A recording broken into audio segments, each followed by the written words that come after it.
efecto, podrían significar la anulación de los votos. Y ahora el PRD el día de hoy en la mañana, y en particular, pues uno de sus dirigentes, me parece más lúcidos y más consistentes, Ángel Ávila, representante del PRD ante el INE, promovieron justamente el recurso de nulidad de la propia consulta de revocación de mandato.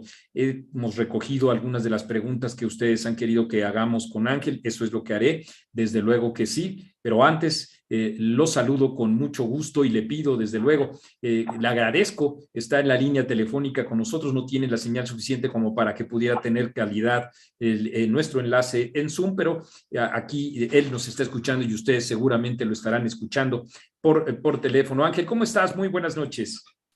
Hola Marco, ¿cómo estás? Buenas noches, saludos para ti y para todo el auditorio. También muchos saludos otra vez. Ángel, ¿en qué consiste el recurso legal que el día de hoy emprendió el PRD acerca de la consulta de revocación de mandato? Muchas gracias, Marco. Primero decirte que es un recurso que nosotros estamos metiendo para que no queden en la impunidad y no se genere un antecedente pernicioso para los próximos procesos electorales. Los agravios, la gente los conoce. En primer lugar, es el uso indiscriminado de recursos públicos y de recursos ilegales.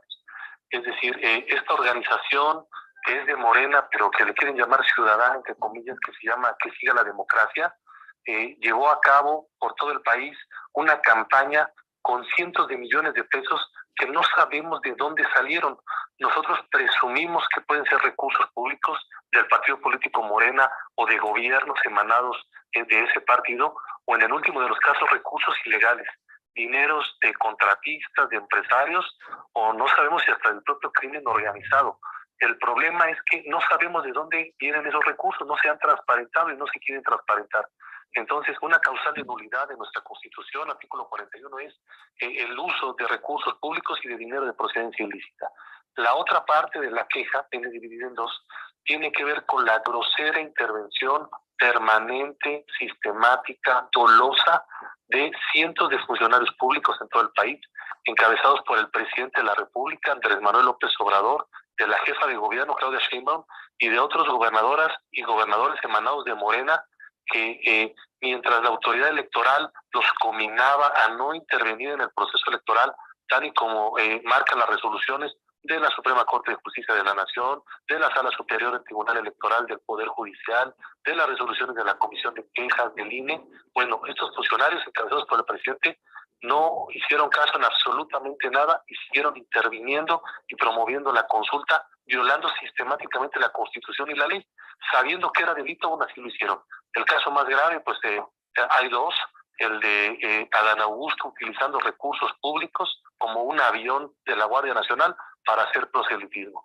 Y el otro caso, el de Mario, el presidente Mario de Morena, Delgado, sí. Mario Delgado Carrillo, el mismo día de la jornada electoral, acarrea a distintas personas a la casilla, algo que es absolutamente penado, es un delito electoral que según la reforma de Morena que llevó a cabo en el 2019, Marco, amerita la cárcel, porque los delitos electorales, ahora que Morena los cambió, precisamente cuando Mario Delgado era el coordinador de la bancada de Morena en aquel año, hoy lo repite de manera cínica porque sale en redes sociales, él mismo lo publicita, algo que es un delito. Entonces, lo que queremos dejar establecido, Marco, es que independientemente que esta consulta de revocación a ningún mexicano entusiasmó, 8 de cada 10 mexicanos no fueron a votar, no les interesó la consulta, lo que no puede quedarse ahí como un anecdotario son los múltiples delitos cometidos y que no sean sancionados, porque todos esos funcionarios, el presidente de la República, etcétera,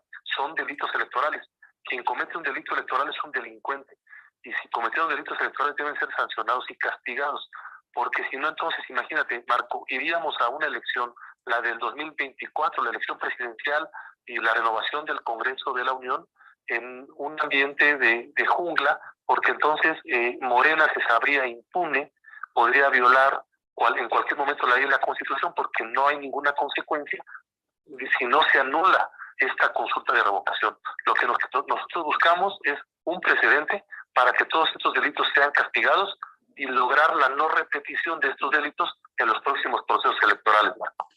¿Y qué sigue, Ángel? ¿Cuál es la mecánica? ¿Cuáles son los eslabones que siguen después de este recurso que el PRD ha interpuesto?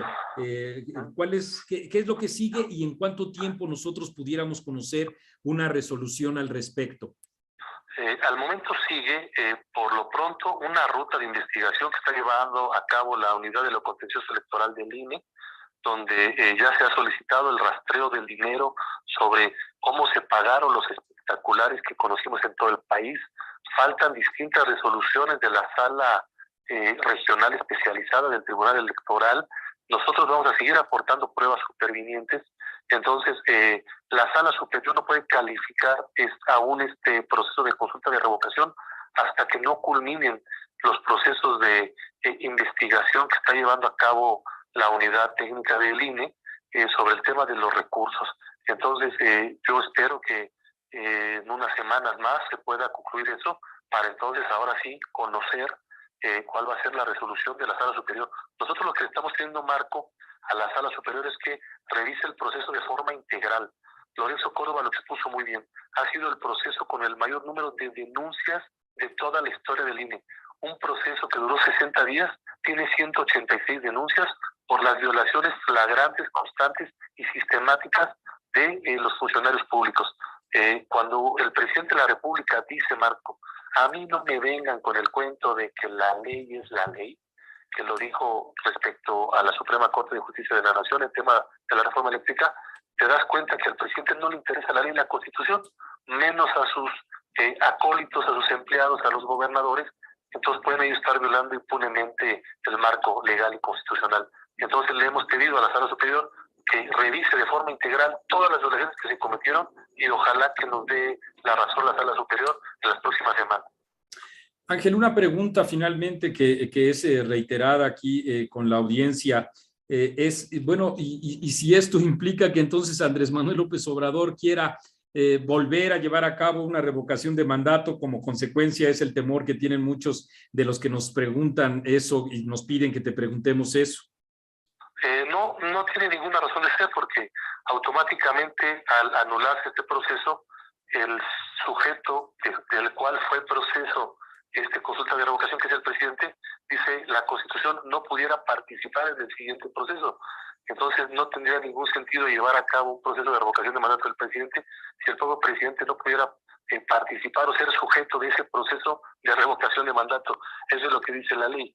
Entonces no hay ningún temor de que se repita, pero sí debemos de tener claro que lo que no se puede repetir son esta marea, este ciclón de violaciones electorales, una violación tumultuaria a la Constitución y a las leyes, y que quede en la impunidad, y que digan, bueno, ya pasó la revocación, no pasa nada, lo que sigue, no, porque eso genera un precedente muy dañino para la vida democrática, y que en el 2024 tengas al presidente de la República interviniendo, a los gobernadores interviniendo, porque finalmente no hubo una sanción previa que ayudara a la no repetición de los actos, que es lo que queremos, que no queden en la impunidad, que si cometieron delitos los funcionarios públicos sean castigados para que aprendan que no pueden meterse en los procesos electorales.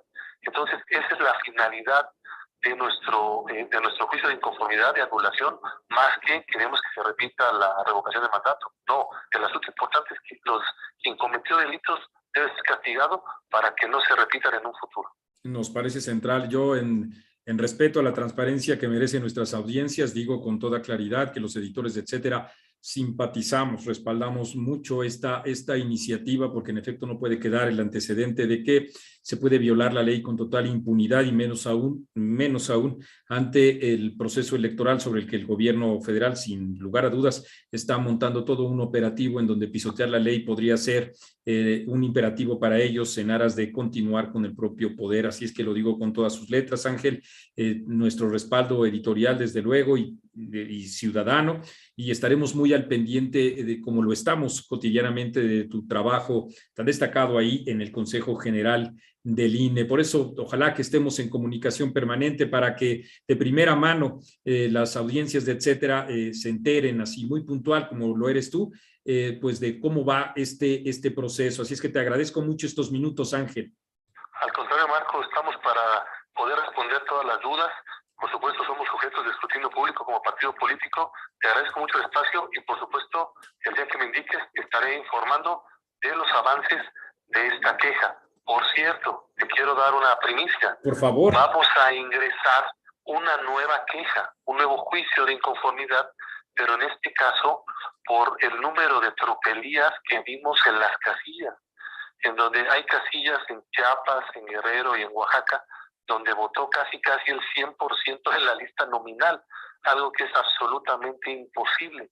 Entonces, en los próximos días meteremos esta queja para denunciar el fraude que hubo en esas casillas, donde, te digo, votó el 99.9% de la lista nominal, que ni siquiera en el proceso electoral federal pasó. Entonces, pasaron varias anomalías y estas no pueden quedar impunes, Marco. Así es, coincidimos contigo y estaremos muy al pendiente, desde luego dando la cobertura de esta primicia que nos ofreces. Muchas gracias y que sin duda también forma parte de los eslabones de pues esta revocación de mandato que podría ser anulada. Otra vez, gracias, Ángel, te mando un abrazo. Gracias, Marco, saludo para ti, gracias por el espacio y por supuesto saludo a tu auditorio. Muchas gracias, buenas noches. Que estés muy bien, un abrazo. Ahí tienen ustedes de primera mano con el promotor justamente de este recurso legal, dándole una respuesta también a todos ustedes que expresaban sus dudas al respecto. Qué bueno que estuvo con nosotros para podernos aclarar todas las dudas. Son las 8 de la noche con 50.